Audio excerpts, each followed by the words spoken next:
Il y a l'au-deçà et il y a l'au-delà. Il y a tes paroles et il y a l'au-delà de tes mots. Ça n'est pas parce que tu ne parles pas que je ne t'entends pas. Ça n'est pas parce que je ne vis pas ce que tu vis que je ne dois pas ressentir ce que tu ressens. C'est parce que je te suis sensible que je me tiens là, innocent. Mais la vie au fond, est-ce que ça n'est pas ça? Ce fameux électrocardiogramme, il est en bas, il est en haut. On gère, on remonte, puis on redescend, puis on remonte. Et à chaque fois qu'on gravit un palier, pour dépasser un obstacle, on s'élève. Et à nouveau un obstacle, on fait tout pour le dépasser et on s'élève à nouveau. À chaque fois qu'on franchit des obstacles, on ne fait que s'élever. La PBA est un outil fabuleux, comme il en existe des tas d'autres, qui nous aide à accepter notre nature et à la dépasser, à la transcender.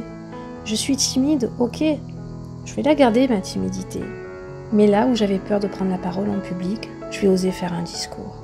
Là où je manquais de confiance en moi et que je n'osais pas aller démarcher une entreprise avec mon CV, malgré mon manque de confiance, je vais oser y aller. La PBA est un outil qui nous aide justement à dépasser ces obstacles.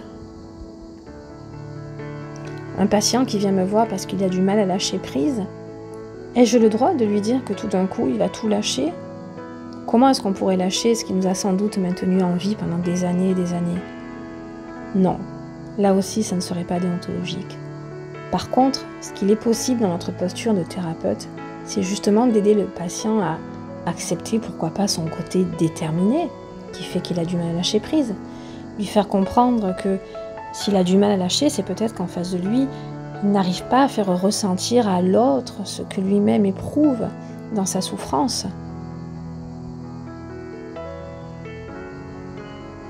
D'où l'intérêt de ce premier congrès international sur les mémoires émotionnelles.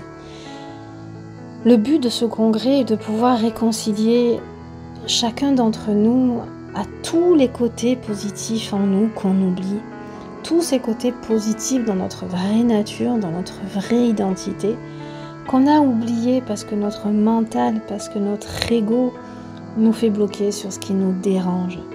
Il nous fait focaliser sur tout ce qui nous dérange. J'adore cette phrase.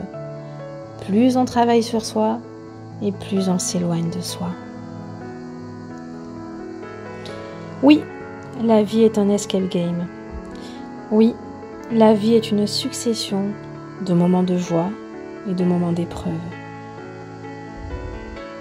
Et une fois l'épreuve passée, on repart jusqu'à la prochaine. Et au travers de chacune des expériences que l'on va vivre, on va pouvoir découvrir notre propre potentiel.